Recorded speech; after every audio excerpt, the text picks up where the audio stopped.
Hello, Sindhu ഭൈരവിയുടെ പുതിയൊരു എപ്പിസോഡിലേക്ക് എല്ലാവർക്കും സ്വാഗതം. ചാനൽ ആദ്യമായിട്ട് കാണുന്നവരാണെങ്കിൽ ഒന്ന് സബ്സ്ക്രൈബ് ചെയ്തിട്ട് ലൈക്ക് ചെയ്യണേ. അപ്പോൾ രേഖയാണെങ്കിൽ ദേഷ്യത്തോടെ സിന്ധുവിനോട് പറയുന്നുണ്ട്, സിന്ധു നീയാണ് കള്ളം പറഞ്ഞിട്ട് ഹരിയെ കൊണ്ട് നിന്റെ കഴുത്തിൽ താലി കെട്ടിപ്പിച്ചതെന്നും നീ സ്വന്തം താലി കെട്ടിയതിന് ശേഷം അത് ഹരിയാണ് കെട്ടിയതെന്ന് എല്ലാവർക്കും മുന്നിൽ വെച്ച് പറഞ്ഞതാണെന്നും സമ്മതിച്ചിട്ട് ഹരി തെറ്റുകാരനല്ലെന്ന് എല്ലാവർക്കും മുന്നിൽ പറഞ്ഞതിന് ശേഷം നീ ഇവിടെ നിന്നും പൊയ്ക്കോ. അങ്ങനെ അല്ലെങ്കിൽ നിന്റെ കയ്യിൽ നിന്നും എങ്ങനെയാണ് അത് വാങ്ങിക്കേണ്ടതെന്ന് എനിക്ക് നന്നായിട്ട് അറിയാം. അപ്പോൾ സിന്ധു വീണ്ടും പറയാണ്, ഞാൻ അപ്പോഴേ പറഞ്ഞതല്ലേ, ഇനി എന്താ ഞാൻ വീണ്ടും സത്യം പറയേണ്ടത്? വീണ്ടും വീണ്ടും നിങ്ങൾ സത്യം പറയുന്നു പറഞ്ഞാൽ ഞാൻ എന്ത് സത്യം പറയേണ്ടത്? സിന്ധു അത്രയും അഹങ്കാരത്തോടു കൂടി സംസാരിക്കുന്നത് കേട്ടപ്പോൾ ഹരിയും സ്നേഹയും രേഖയൊക്കെ അവളെ തന്നെ നോക്കിക്കൊണ്ട് നിൽക്കുകയാണ്. മാത്രമല്ല സ്നേഹക്കാണെങ്കിൽ എരിഞ്ഞു കയറി വരുന്നുണ്ടായിരുന്നു. മാഡം കണ്ടില്ലേ എത്ര അഹങ്കാരത്തോടു കൂടിയാണ് അവൾ സംസാരിക്കുന്നതെന്ന്? അതുപോലെ തന്നെയാണ് രേഖയുടെ അവസ്ഥയും. തന്നെ അവൾ ഒരു വിലയും കൽപ്പിക്കുന്നില്ലെന്ന് രേഖയ്ക്ക് തോന്നുവാണ്. നിങ്ങൾ ഇങ്ങനെ തന്നെ ചോദ്യം ചെയ്യുകയാണെങ്കിൽ അവൾ ഒരിക്കലും സത്യം പറയില്ല. നിങ്ങളുടെ രീതിയിൽ തന്നെ ചോദ്യം ചെയ്താ അവളുടെ വായിൽ നിന്നും സത്യം വീഴുന്നത് കാണാം. സ്നേഹ പറഞ്ഞു കേട്ടപ്പോൾ രേഖയുടെ എരിവിങ്ങനെ കയറിക്കൊണ്ടിരിക്കുകയാണ്. രേഖ പറയുന്നുണ്ട്, സിന്ധു നിന്റെ സ്ഥാനത്ത് ഇപ്പോൾ മറ്റൊരാണായിരുന്നെങ്കിൽ ഞാൻ ഇങ്ങനെ ആയിരുന്നില്ല ചോദ്യം ചെയ്യുക. എപ്പോഴോ അവൻ സത്യം പറഞ്ഞിട്ടുണ്ടാവുമായിരുന്നു. നീ ഒരു പെണ്ണായത് കൊണ്ട് മാത്രമാണ് ഞാൻ ക്ഷമയോടുകൂടി സംസാരിക്കുന്നത്. എൻ്റെ ക്ഷമയുടെ അറ്റം നീ കാണാൻ പാടില്ല. അതുകൊണ്ട് ദയവ് ചെയ്ത് നീ സമ്മതിച്ചോളൂ. അപ്പോൾ സിന്ധു ആണെങ്കിൽ പേടിച്ചിട്ടാണ് ഇരിക്കുന്നത്. അവൾ അവളുടെ നിലപാടിൽ നിന്ന് ഒട്ടും മാറുന്നില്ല. മാത്രമല്ല അവൾ വീണ്ടും പറയുന്നുണ്ട്, ഇനി സത്യങ്ങൾ സമ്മതിക്കേണ്ടത് ഞാനല്ല ഹരിയാണ്.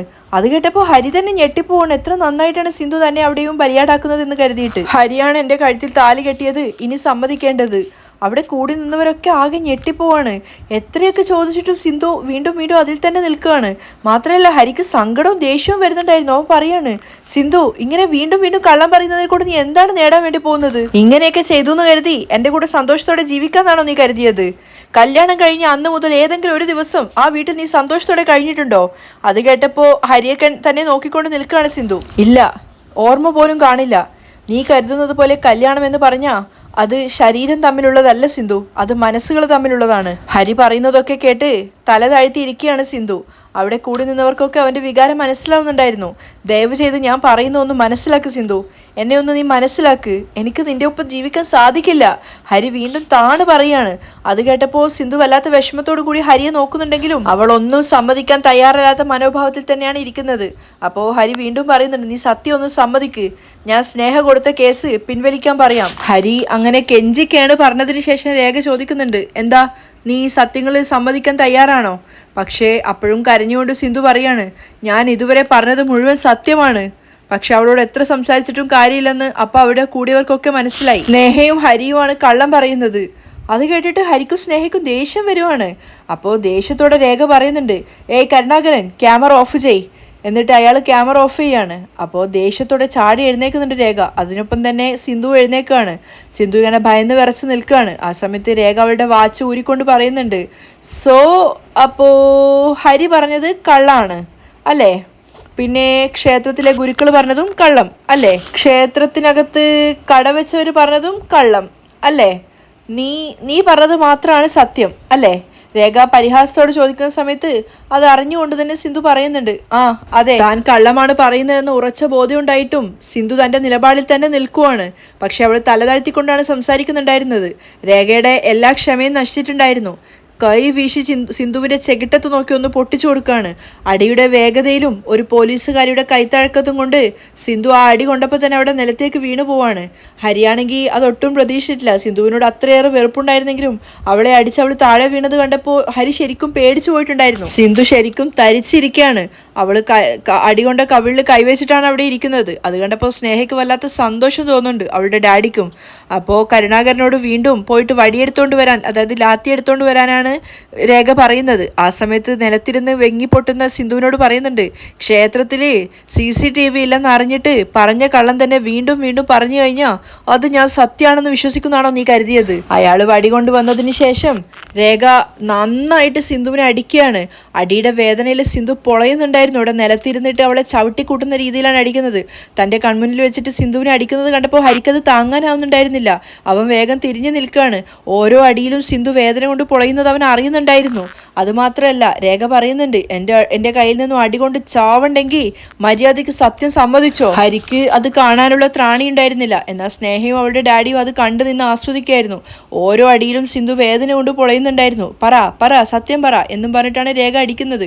അതേസമയം പുറത്താണെങ്കിൽ ദമയന്തി മഹിയോട് പറയുന്നുണ്ട്, എന്താ അനിയാ ഇത്, അകത്ത് വാതിലടച്ചത് കാരണം എന്താ അകത്ത് സംഭവിക്കുന്നതെന്ന് അറിയാൻ പറ്റുന്നില്ലല്ലോ. ഒന്നും പേടിക്കേണ്ട ഏട്ടത്തി, ഹരി അകത്തുണ്ടല്ലോ. അങ്ങനെ അവൻ സിന്ധുവിനെ വിട്ടുകൊടുക്കുകയൊന്നുമില്ല. ഏട്ടത്തി പേടിക്കുന്നത് പോലെ ഒന്നും സംഭവിക്കില്ല. മഹി ഏട്ടത്തി ആശ്വസിപ്പിക്കുക. അതുപോലെ തന്നെ സിന്ധുവിന്റെ അച്ഛനും അമ്മയ്ക്കും വല്ലാത്ത ഭയം തോന്നുന്നുണ്ടായിരുന്നു. അവരും ഇങ്ങനെ പേടിച്ച് ടെൻഷൻ അടിച്ച് നിൽക്കുന്ന സമയത്ത് ഗിരീഷ് ചേച്ചിയോട് ശബ്ദം താഴ്ത്തി പറയാണ്, അതെ അതെ സംസാരിക്കുകയാണ് അകത്ത്. പക്ഷെ സംസാരിക്കുന്നത് വായ കൊണ്ടായിരിക്കില്ല, കൈ കൊണ്ടായിരിക്കും. ഈ സമയം കൊണ്ട് സിന്ധുവിന് നല്ല നാല് തല്ല് കിട്ടിയിട്ടുണ്ടാവും. ഗിരീഷ് സന്തോഷത്തോടെ പറഞ്ഞപ്പോ അതിനേക്കാളേറെ സന്തോഷത്തോടെ നിൽക്കുകയാണ് മഹാലക്ഷ്മി. അതേസമയം അകത്താണെങ്കിൽ സിന്ധുവിനെ ഒരു സെക്കൻഡ് പോലും നിർത്താതെയാണ് രേഖ തല്ലിക്കൊണ്ടേയിരിക്കുന്നത്. അവളുടെ ശരീരത്തിന്റെ പല ഭാഗത്തും തല്ലുകൊണ്ടിട്ട് വേദന കൊണ്ട് പൊളഞ്ഞിട്ട് പോലും സിന്ധു ഒരക്ഷരം പോലും മിണ്ടുന്നില്ല. രേഖയാണെങ്കിൽ നിർത്താതെ തല്ലിക്കൊണ്ടേയിരിക്കുകയാണ്. അതുപോലെ സ്നേഹയാണെങ്കിലും കണ്ട് ആസ്വദിച്ച് നിൽക്കുകയാണ്. പക്ഷെ ഹരിക്ക് അങ്ങോട്ടേക്ക് നോക്കാനേ പറ്റുന്നുണ്ടായിരുന്നില്ല. സിന്ധുവിന്റെ നിലവിളി ശബ്ദം പോലും ഹരിയെ വേദനിപ്പിക്കുന്നുണ്ടായിരുന്നു. അവൻ അങ്ങോട്ട് നോക്കാൻ പറ്റാതെ നിൽക്കുകയാണ്. ആദ്യം തല്ലിയ വടി പൊട്ടിത്തീരുന്നത് വരെ രേഖ സിന്ധുവിനെ തല്ലി. സിന്ധു ഒരക്ഷരം പോലും മിണ്ടാതെ അടിയുടെ വേദന കൊണ്ട് സഹിച്ചു നിൽക്കുകയാണ്. അവസാനം രണ്ടാമത്തെ വടി പോലീസുകാരനോട് വാങ്ങിയിട്ട് വീണ്ടും രേഖ അവളെ പൊതിരെ തല്ലുവാണ്. ആ സമയത്ത് അവൾ പറയുന്നുണ്ട്, നീ മര്യാദയ്ക്ക് സത്യം പറയുന്നുണ്ടോ അതോ എൻ്റെ കയ്യിൽ നിന്നും അടി വാങ്ങി ചാവാൻ വേണ്ടി പോവാണോ? നിങ്ങൾ എന്നെ അടിച്ചു കൊന്നാലും ഇത് തന്നെയാണ് സത്യം. ഹരിയാണ് എൻ്റെ കഴുത്തിൽ താലി കെട്ടിയത്. കരഞ്ഞുകൊണ്ട് പതറി വീണ്ടും സിന്ധു അത് തന്നെ ആവർത്തിക്കുകയാണ്. ഹരി ഇത്തവണ അങ്ങോട്ടേക്ക് നോക്കിയതേയില്ല. ആ കള്ളം ഹരിയെ ഒരുപാട് വേദനിപ്പിക്കുന്നുണ്ടെങ്കിലും ഇത്തവണ സിന്ധുവിന്റെ കരച്ചിലാണ് ഹരി അതിനേക്കാളേറെ വേദനിപ്പിക്കുന്നത്. പക്ഷെ രേഖയാണെങ്കിൽ സിന്ധുവിനെ പൊതിരെ തല്ലിക്കൊണ്ടേയിരിക്കുകയാണ്. വീണ്ടും നീ കള്ളം തന്നെ ആവർത്തിച്ച് പറയാണോ എന്നും ചോദിച്ചുകൊണ്ട്. വേദന കൊണ്ട് സിന്ധു പുളയുന്നത് കേട്ട് അവസാനം ഗത്യന്തരില്ലാതെ ഹരി അലറുകയാണ്, മതി നിർത്ത്. അത് കേട്ട സമയത്ത് തല്ല് നിർത്തിയിട്ട് രേഖ ഞെട്ടിയിട്ട് അങ്ങോട്ടേക്ക് നോക്കുകയാണ്. അതുപോലെ സ്നേഹയും അവളുടെ ഡാഡിയും. പക്ഷെ എല്ലാറ്റിനും ഉപരി സിന്ധു ആണ് കൂടുതൽ ഷോക്കായിട്ട് ഹരിയെ നോക്കുന്നത്. തനിക്ക് വേണ്ടി ഹരിയാണ് അപ്പോൾ വായ തുറന്നതെന്ന് അവൾക്ക് മനസ്സിലായി. മതി മാഡം മതി, ഇനി അവളെ തല്ലേണ്ട. ഹരി കരയുന്ന രീതിയിലാണ് സംസാരിക്കുന്നത്. അത് കേട്ട് ഞെട്ടലോടെ രേഖ പറയുന്നുണ്ട്, തല്ലിയില്ലെങ്കിൽ ഇവിടെ നിന്ന് സത്യം അറിയാൻ പറ്റില്ല ഹരി. പക്ഷേ കരഞ്ഞുകൊണ്ട് തന്നെ സിന്ധു ഹരിയെ നോക്കുകയാണ്. തനിക്ക് വേണ്ടി കരഞ്ഞുകൊണ്ട് സംസാരിക്കുന്നത് തൻ്റെ ഭർത്താവാണ്. ഹരി വിതുമ്പിക്കൊണ്ട് പറയാണ്, ഇവള് സത്യം പറഞ്ഞില്ലെങ്കിലും കുഴപ്പമില്ല, പക്ഷേ എൻ്റെ കൺമുന്നിൽ വെച്ച് ഇവളെ ഇങ്ങനെ തല്ലുന്നത് കാണാൻ എനിക്ക് സാധിക്കുന്നില്ല. അത് കേട്ടപ്പോൾ സിന്ധു വല്ലാത്ത സങ്കടത്തോടെ ഹരിയെ നോക്കുന്നുണ്ട്. സിന്ധു വേദന കൊണ്ടും ഹരി തന്നോടുള്ള ആ ഒരു സ്നേഹം മനസ്സിലാക്കിയത് കൊണ്ടും രണ്ടർത്ഥത്തിലും കരയാണ്. അപ്പോൾ ഹരിയും കരഞ്ഞുകൊണ്ട് രേഖയോട് പറയുന്നുണ്ട്, മതി, ഇതോടെ ചോദ്യം ചെയ്യൽ അവസാനിപ്പിച്ചേക്ക്. എന്താ ഹരി ഇത്ര പെട്ടെന്ന് ചോദ്യം ചെയ്യൽ അവസാനിപ്പിച്ച് എങ്ങനെയാണ് സത്യങ്ങൾ അറിയുക? ഇതിനേക്കാളും മുകളിലായിട്ട് അവളെ നിങ്ങൾ തല്ലുന്നത് നോക്കി നിൽക്കാൻ എന്നെ കൊണ്ടാവില്ല.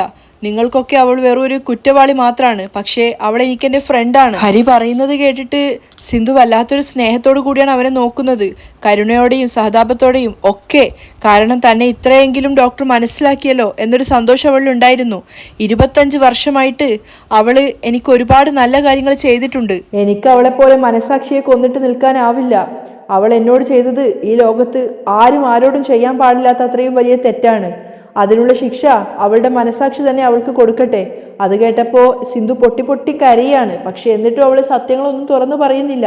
രേഖയ്ക്കും സ്നേഹയ്ക്കൊക്കെ ആണെങ്കിൽ ദേഷ്യം വരുന്നുണ്ടായിരുന്നു. ഹരി കരഞ്ഞുകൊണ്ടാണ് സംസാരിച്ചുകൊണ്ടിരുന്നത് അത്രയും നേരം. പക്ഷെ പെട്ടെന്ന് അവൻ ടോണ് മാറ്റിയിട്ട് ദേഷ്യത്തോടെ പറയുന്നുണ്ട്, അവൾ ചെയ്തത് തെറ്റാണെന്ന് എപ്പോഴാണോ അവൾക്ക് മനസ്സിലാവുന്നത് അന്ന് അവൾ ഇനി പുറത്ത് സത്യങ്ങൾ പറഞ്ഞാൽ മതി.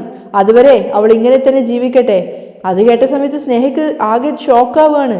കാരണം അത്രയും കാലം സിന്ധുവിന്റെ കൂടെയാണ് ഹരി ജീവിക്കുക. അവളെ അടിച്ചിട്ട് അവളിൽ നിന്നും സത്യങ്ങൾ വാങ്ങിക്കാൻ എനിക്ക് ഒട്ടും താല്പര്യമില്ല. അപ്പോൾ സ്നേഹ പറയുന്നുണ്ട്, എന്താ ഹരി നീ ഇങ്ങനെ, അവളെ അടിച്ചാൽ നീ എന്തിനാ ഇമോഷണൽ ആവുന്നത്? സിന്ധു വല്ലാത്ത കുറ്റബോധത്തോടു കൂടി ഹരിയെ നോക്കിക്കൊണ്ട് നിൽക്കുകയാണ് കരഞ്ഞുകൊണ്ട്. അപ്പോൾ സ്നേഹ ദേഷ്യത്തോട് പറയുന്നുണ്ട്, അവൾ നമ്മുടെ ജീവിതമാണ് നശിപ്പിച്ചത്. അങ്ങനെയുള്ള അവളെ നോക്കിയിട്ട് നീ എന്തിനാ പാവം വിചാരിക്കുന്നത്? ശേഷം സ്നേഹ രേഖയോട് പറയാണ്, മേഡം ഇവൻ പറഞ്ഞു എന്ന് കരുതി അവളെ നിങ്ങൾ വെറുതെ വിടേണ്ട. അവളെ അടിച്ചിട്ട് കൊന്നിട്ടാണെങ്കിലും അവളിൽ നിന്ന് സത്യങ്ങൾ അറിയണം, അല്ലെങ്കിൽ അവളെ അടിച്ചങ്ങ് കൊന്നേക്ക്. അത് കേട്ടപ്പോ ഹരി ഷൗട്ട് ചെയ്യാണ്, സ്നേഹ. എപ്പോ സ്നേഹയെ നോക്കിക്കൊണ്ട് പറയുന്നുണ്ട്, ഏയ് നോ നോ അവൻ അത്രയും ട്രിഗറായിട്ടാണ് സംസാരിക്കുന്നത്. അത് കേട്ടപ്പോൾ സ്നേഹയ്ക്കാണെങ്കിൽ ദേഷ്യം വരികയാണ്. തനിക്ക് വേണ്ടിയാണ് ഡോക്ടർ അങ്ങനെ സംസാരിക്കുന്നത് പറഞ്ഞപ്പോൾ സിന്ധുവിന് വല്ലാത്ത സന്തോഷം തോന്നുവാണ്. ആ സമയത്ത് ഹരി പറയുന്നുണ്ട്, പ്ലീസ് മാഡം, എനിക്ക് എന്റെ കണ്ണുകൊണ്ട് സിന്ധു തല്ല് വാങ്ങിക്കുന്നത് കണ്ടു നിൽക്കാനാവില്ല. ഇതോടെ ഈ ചോദ്യം ചെയ്യൽ അവസാനിപ്പിച്ചേക്ക് പ്ലീസ്. അത് പറഞ്ഞപ്പോഴേക്കും ഹരിയുടെ കണ്ടങ്ങൾ ഇടറുന്നുണ്ടായിരുന്നു. അത് മാത്രമല്ല, സിന്ധു ആണെങ്കിൽ അപ്പോഴേക്കും അടികൊണ്ടിട്ട് നല്ല ടയേർഡായിട്ടുണ്ടായിരുന്നു. അവൾക്ക് കൈയും കാലും ഒന്നും പൊന്തുന്നു തന്നെ ഇല്ല. കരഞ്ഞുകൊണ്ടാണ് അവൾ കൈയൊക്കെ നീക്കുന്നത്. ആ സമയത്ത് രേഖ സിന്ധുവിനോട് പറയുന്നുണ്ട്, നിന്നെ അടിച്ചു കഴിഞ്ഞാൽ ഹരിയെ കൊണ്ട് അത് താങ്ങാനാവില്ല. അതെന്താണെന്ന് അറിയാമോ? അദ്ദേഹം നിന്റെ മേൽ വെച്ചിരിക്കുന്ന നിഷ്കളങ്കമായ സ്നേഹമാണത്. പക്ഷെ നീ അദ്ദേഹത്തോട് വലിയ തെറ്റാണ് ചെയ്തത്. എന്നിട്ടും നീ കഷ്ടപ്പെടുന്നത് അവനെ കൊണ്ട് കണ്ടു നിൽക്കാനാവുന്നില്ല. അതിന്റെ പേരാണ് ഫ്രണ്ട്ഷിപ്പ്. സിന്ധു അതിനൊന്നും മറുപടി പറയാതെ ടയേർഡായിട്ട് തന്നെ അവിടെ ഇരിക്കുകയാണ്. നീയാണെങ്കിൽ അതൊന്നും മനസ്സിലാക്കാതെ അദ്ദേഹത്തിന്റെ ജീവിതം തന്നെയാണ് നശിപ്പിച്ചത്. നീ പറഞ്ഞ ഒരു കള്ളം കാരണം അദ്ദേഹത്തിന്റെ ജീവിതം ഒന്നുമല്ലാതായി തീർന്നു. ദയവ് ചെയ്ത് ഇപ്പോഴെങ്കിലും നീ ഒന്ന് സത്യം പറയ്. സിന്ധു ഒന്നും പറയാതെ വേദന കൊണ്ട് പൊളയാണ്. അപ്പൊ രേഖ പറയുന്നുണ്ട്, അല്ലെങ്കിൽ നീ സത്യം സമ്മതിക്കുന്നവരെ എന്റെ കയ്യിൽ നിന്നും തല്ല് വാങ്ങിക്കൊണ്ടേയിരിക്കും. അവിടെ കണ്ടു നിൽക്കാനാവില്ല എന്ന് അറിഞ്ഞതുകൊണ്ട് ഹരി രേഖയോട് ചോദിക്കുന്നുണ്ട്, ഇഫ് യു ഡോണ്ട് മൈൻഡ് ഞാൻ പുറത്തേക്ക് പോയിക്കോട്ടെ. അപ്പൊ അവള് കോൺസ്റ്റബിളിനോട് ഹരിയെ പുറത്തേക്ക് പറഞ്ഞു വിടാൻ പറയാണ്. ആ സമയത്ത് സിന്ധു ആണെങ്കിൽ അവസാന പ്രതീക്ഷയെന്നോണം വീണ്ടും ഹരിയെ നോക്കുന്നുണ്ട്, ഒപ്പം കുറ്റബോധത്തോടെയും. സിന്ധുവിന്റെ മനസ്സ് നിറയെ കുറ്റബോധമായിരുന്നു. അവള് മനസ്സിനുള്ളിൽ പൊട്ടി പൊട്ടി കരയാണ്. പക്ഷെ ഒരിക്കൽ പോലും ഹരിയെ വിട്ടുകൊടുക്കാൻ അവൾ തയ്യാറല്ലായിരുന്നു. അപ്പോഴേക്കും ഹരി പുറത്തെത്തിയിട്ടുണ്ടായിരുന്നു. ഹരിയെ കാത്തുകൊണ്ടെന്ന പോലെ എല്ലാവരും പുറത്തു നിൽക്കുന്നുണ്ട്. ഹരിയെ കണ്ട ഉടനെ തന്നെ ദമയന്തി ചോദിക്കുകയാണ്, ഹരി മോനെ, ഉള്ളിൽ എന്തൊക്കെയാ നടന്നുകൊണ്ടിരിക്കുന്നത്? കുഴപ്പമൊന്നുമില്ലല്ലോ? സിന്ധുവിന് അവരെ ഇതുവരെ അടിച്ചിട്ടൊന്നും ഇല്ലല്ലോ? പറ ഹരിക്കുട്ട, എന്താ സംഭവിച്ചത്? അതിനൊന്നും മറുപടി പറയാതെ ഹരി നിൽക്കുകയാണ്. അപ്പോൾ സിന്ധുവിന്റെ അച്ഛനും ചോദിക്കുന്നുണ്ട്, പറ മോനെ, സിന്ധുവിനെ അവർ ദ്രോഹിച്ചിട്ടൊന്നും ഇല്ലല്ലോ? അവർക്ക് ആർക്കും തന്നെ മറുപടി കൊടുക്കാതെ ഹരി അവിടെ നിന്നും മാറി നിൽക്കുകയാണ്. അതായത് അകത്ത് സിന്ധുവിനെ അടിച്ചിട്ടുണ്ടെന്ന് തന്നെയാണ് അതിന്റെ അർത്ഥം. അതുകൊണ്ട് തന്നെ മഹാലക്ഷ്മിക്കും ഗിരീഷിനും ഭയങ്കര സന്തോഷം തോന്നുന്നുണ്ടായിരുന്നു. അതേസമയം അകത്താണെങ്കിൽ സ്നേഹ രേഖയോട് പറയുന്നുണ്ട്, മാഡം പറയുന്നത് കൊണ്ട് തെറ്റായിട്ടൊന്നും തോന്നേണ്ട. ഹരി ഒരു ഇമോഷണൽ ഇഡിയറ്റ് ആണ്. ആ വീക്ക്നെസ് ദുരുപയോഗം ചെയ്തിട്ടാണ് ഇവൾ ഇത്ര അഹങ്കാരത്തോടു കൂടി കളിക്കുന്നത്. ഹരി ഇപ്പോൾ പുറത്തു പോയില്ലേ, ഇനി ഇവളെ അടിച്ചിട്ടാണെങ്കിലും സത്യം പുറത്തു കൊണ്ടുവരണം മാഡം. അവളുടെ ഡാഡിയും അത് തന്നെയാണ് പറയുന്നത്. ഈ ഓപ്പർച്യൂണിറ്റി നമ്മൾ നഷ്ടപ്പെടുത്തി കഴിഞ്ഞാൽ ഇവളുടെ അടുത്ത് നിന്ന് നമുക്ക് ഒരിക്കലും സത്യങ്ങൾ അറിയാൻ വേണ്ടി പറ്റില്ല. ഇവളുടെ അടുത്ത് നിന്ന് ഇന്ന് തന്നെ എങ്ങനെയെങ്കിലും സത്യങ്ങൾ പുറത്തേക്ക് കൊണ്ടുവരണം. സിന്ധു വല്ലാതെ ടയേർഡായിട്ടുണ്ടായിരുന്നു. അവളാണെങ്കിൽ അവിടെ കസേരയോട് ചാരിയിരുന്ന് വല്ലാതെ കിതക്കുകയാണ്. ആ സമയത്ത് രേഖയാണെങ്കിൽ സിന്ധുവിന് മുന്നിൽ വന്നിരുന്നിട്ട് കോൺസ്റ്റബിളിനോട് വെള്ളം എടുത്തു കൊണ്ടുവരാൻ പറയാണ്. അവരാണെങ്കിൽ കയ്യിലുണ്ടായിരുന്ന വടി ഇങ്ങനെ സിന്ധുവിനെ കാണിച്ചുകൊണ്ട് കുത്തുന്നുണ്ടായിരുന്നു. രേഖയ്ക്ക് അത്രയ്ക്കധികം ദേഷ്യം തോന്നുന്നുണ്ട് സിന്ധുവിനോട്. അയാൾ കൊണ്ടുവന്ന വെള്ളം രേഖ വാങ്ങി കുടിച്ചിട്ട് ബാക്കി കൊടുക്കുവാണ്. അതിനുശേഷം സിന്ധുവിനോട് പറയുന്നുണ്ട്, സിന്ധു, ഇനി ഞാൻ പറയാൻ പോകുന്നത് നീ ശ്രദ്ധിച്ചു കേട്ടോ. നമ്മൾ സ്നേഹിക്കുന്നവരെ ഉപദ്രവിക്കലല്ല പ്രണയം, നമ്മളെ സ്നേഹിക്കുന്നവർക്ക് വിട്ടുകൊടുക്കലാണ് പ്രണയം. അല്ലാതെ ദിവസവും നമ്മൾ അവരെ ശല്യപ്പെടുത്തുന്നതിന് പ്രണയം എന്ന് പറയില്ല. ഇങ്ങോട്ട് നോക്ക്, നീ ഹരിയെ പ്രണയിക്കുന്നത് സത്യമാണെങ്കിൽ അവനെ നീ വിട്ടുപോവുകയാണ് വേണ്ടത്. കാരണം നിന്നെ കല്യാണം കഴിച്ച അന്ന് മുതൽ ഓരോ ദിവസവും അവൻ വേദനിച്ചുകൊണ്ടേയിരിക്കുകയാണ്. സിന്ധു ഒന്നും പറയാതെ കസേരയുടെ കൈകളിൽ ചേർന്ന് കിടക്കുകയാണ്. അവളുടെ കണ്ണുകളൊക്കെ നിറഞ്ഞിട്ടുണ്ടായിരുന്നു. ഞാൻ ആരോടും ഇത്രയധികം താഴ്ന്നു കേട് പറഞ്ഞിട്ടില്ല. ഫസ്റ്റ് ടൈമാണ് ഇങ്ങനെ ഹംബിളായിട്ട് സംസാരിക്കുന്നത്. അതിന് കാരണം ഹരി നിന്റെ മേൽ വെച്ചിരിക്കുന്ന ഇഷ്ടമാണ്. അത് കേട്ടപ്പോൾ സ്നേഹയ്ക്ക് വല്ലാത്ത ദേഷ്യം തോന്നുവാണ്. അപ്പോൾ രേഖ പറയുന്നുണ്ട്, പ്രണയം എന്ന് പറയുന്നത് ഈ ലോകത്തിലെ ഏറ്റവും നല്ല മനോഹരമായ ഒരു കാര്യമാണ്. അതുപോലും മനസ്സിലാക്കാതെ എന്തിനാ നീ ഇങ്ങനെ ഹരിയെ കഷ്ടപ്പെടുത്തുന്നത്? അത് കേട്ടപ്പോ സിന്ധു ഒന്നുകൂടി രേഖയെ നോക്കിയിട്ട് തലതാഴ്ത്തുവാണ്. ശരി, ഇങ്ങോട്ട് വാ, ഇവിടെ വന്നിരിക്കേ. പക്ഷെ സിന്ധുവിന് സ്വന്തമായിട്ട് ഇരിക്കാനാവുന്നുണ്ടായിരുന്നില്ല. ആ സമയത്ത് രേഖ കോൺസ്റ്റബിൾമാരോട് അവളെ പിടിച്ചിരുത്താൻ പറയാണ്. ശേഷം കോൺസ്റ്റബിളിനോട് അവൾക്കുള്ള വെള്ളം കൊടുക്കാനും പറയുന്നുണ്ട്. സിന്ധു എങ്ങനെയൊക്കെയോ കഷ്ടപ്പെട്ട് ആ കസേരയിൽ നിന്നിട്ട് ആ വെള്ളം വാങ്ങി കുടിക്കുകയാണ്. അതിനുശേഷം കയ്യിലുണ്ടായിരുന്ന വടി മാറ്റി വെച്ചിട്ട് രേഖ പറയുന്നുണ്ട്, ഇനി ഞാൻ നിന്നെ അടിക്കില്ല. ദയവ് ചെയ്ത് നീ തന്നെ സത്യങ്ങളൊക്കെ സമ്മതിച്ചോ. അതിനുശേഷം ഞാൻ സ്നേഹയോട് പറഞ്ഞിട്ട് ഈ കേസ് തന്നെ പിൻവലിക്കാം. സിന്ധു അതിന് മറുപടിയൊന്നും പറയാതെ നിൽക്കുകയാണ്. അതേസമയം ഭൈരവിയും കാർത്തികേയനും കലക്ടറുടെ അടുത്തെത്തിയിട്ടുണ്ടായിരുന്നു. കലക്ടർ കാര്യം ചോദിച്ചപ്പോൾ ആദ്യം തന്നെ ഭൈരവി പരാതിയാണ് കൊടുക്കുന്നത്. അതൊക്കെ വായിച്ചതിന് ശേഷം കലക്ടർ പറയുന്നുണ്ട്, ഒന്ന് മനസ്സിലാവുന്ന രീതിയിൽ പറഞ്ഞു തരാമോ എന്ന്. അപ്പോൾ ഭൈരവി സംഭവിച്ച കാര്യങ്ങളൊക്കെ കലക്ടർക്ക് പറഞ്ഞു കൊടുക്കുകയാണ്. അതായത് പോലീസുകാർ വീട്ടിൽ വന്നതും സിന്ധുവിനെ കൂട്ടിക്കൊണ്ടു പോയതും എല്ലാവർക്കും മുന്നിൽ വെച്ചിട്ട് ചോദ്യം ചെയ്യണമെന്ന് പറഞ്ഞ സമയത്ത് എല്ലാവരെയും പുറത്തേക്ക് അഴക്കി വാതിലടച്ച് കതകൊക്കെ അടച്ച കാര്യം കാര്യങ്ങളൊക്കെ പറയാണ്.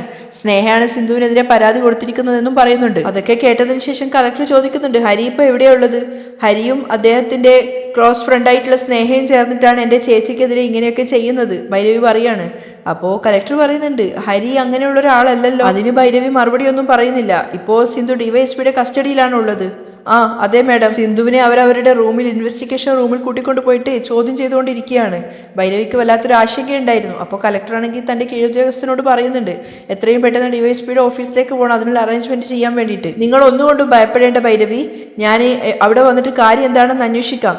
സിന്ധു ഒരുപാട് തവണ എന്നെ വന്ന് കണ്ടിട്ടാണ് ഹരിയുടെ സസ്പെൻഷൻ ഓർഡർ തന്നെ പിൻവലിപ്പിച്ചത്. അങ്ങനെയുള്ള ഒരാളോട് ഹരിക്ക് എന്താ ഇത്രമാത്രം ദേഷ്യം? എനിക്കൊന്നും മനസ്സിലാവുന്നില്ല. ശരി, ഞാൻ തന്നെ അവിടെ വന്നിട്ട് നേരിട്ട് സംസാരിച്ച് നോക്കാം. അതേസമയം ഇൻവെസ്റ്റിഗേഷൻ റൂമിലാണെങ്കിൽ രേഖ അവിടെ ഇരിക്കുകയാണ് സിന്ധുവിന് ഓപ്പോസിറ്റ് ആയിട്ട്. ആ സമയത്ത് കോൺസ്റ്റബിൾ വന്നിട്ട് ഒരു പേപ്പർ കൊടുത്തിട്ട് രേഖയോട് പറയുന്നുണ്ട്, മാഡം നിങ്ങൾ പറഞ്ഞതുപോലെ കൺഫെഷൻ ലെറ്റർ തയ്യാറാക്കിയിട്ടുണ്ട്, നിങ്ങളൊന്ന് വായിച്ചു നോക്കി കഴിഞ്ഞിട്ടുണ്ടെങ്കിൽ ബാക്കി പറയാമായിരുന്നു. അപ്പോൾ രേഖ അത് വാങ്ങിയിട്ട് വായിച്ചു നോക്കുവാണ്. അതിനുശേഷം ഇടയ്ക്കിടയ്ക്ക് സിന്ധുവിനെ നോക്കുന്നുണ്ടായിരുന്നു. അതിനുശേഷം എഴുന്നേറ്റ് വന്ന് സിന്ധുവിനോട് പറയാണ്, ഇതിന് നീ ഒരു സൈൻ ചെയ്ത് കഴിഞ്ഞാൽ എല്ലാ പ്രശ്നങ്ങളും അവസാനിക്കും. അതിലെന്താണെന്ന് പോലും സിന്ധുവിന് അറിയില്ലായിരുന്നു. അതുകൊണ്ട് അത്രയും നേരം അവൾക്ക് കാര്യം മനസ്സിലായില്ല. അപ്പോഴാണ് രേഖ പറയുന്നത്, നിനക്കും നിന്റെ അച്ഛൻ്റെ അമ്മയുടെയും കൂടെ വീട്ടിലേക്കും പോവാം, ഹരിക്കും സ്നേഹയ്ക്കും പുതിയ ജീവിതം ആരംഭിക്കുകയും ചെയ്യാം. അത് കേട്ടപ്പോൾ സിന്ധു ശരിക്കും ഞെട്ടിപ്പോയി. എന്താ നിനക്ക് പറയാനുള്ളത്? അത് കേട്ടപ്പോൾ സിന്ധു ആകെ ഞെട്ടലോടെ രേഖയെ നോക്കുകയാണ്. ഈ സത്യവാങ്മൂലത്തിലെ നീ ഹരിയെ ചതിച്ചിട്ട് അവനെ കല്യാണം കഴിച്ചതാണ് എന്നാണ് എഴുതിയിട്ടുള്ളത്. ഇത് വായിച്ചു നോക്കിയിട്ട് ഇതിലൊരു സൈൻ ചെയ്താൽ മതി എന്ന് പറഞ്ഞിട്ട് രേഖ ആ പേപ്പർ സിന്ധുവിന് നേരെ നീട്ടുവാണ്. അവളാണെങ്കിൽ അത് വാങ്ങിക്കാതെ രേഖയെ തന്നെ നോക്കിക്കൊണ്ട് നിൽക്കുന്നുണ്ട്. സിന്ധു ഇപ്പൊ തന്നെ അതിൽ ഒപ്പിടുമെന്ന് കാത്തു നിൽക്കുകയാണ് സ്നേഹ അവളുടെ ഡാഡിയും. അവിടെയാണ് ഇന്നത്തെ എപ്പിസോഡ് വൈൻഡപ്പ് ചെയ്യുന്നത്.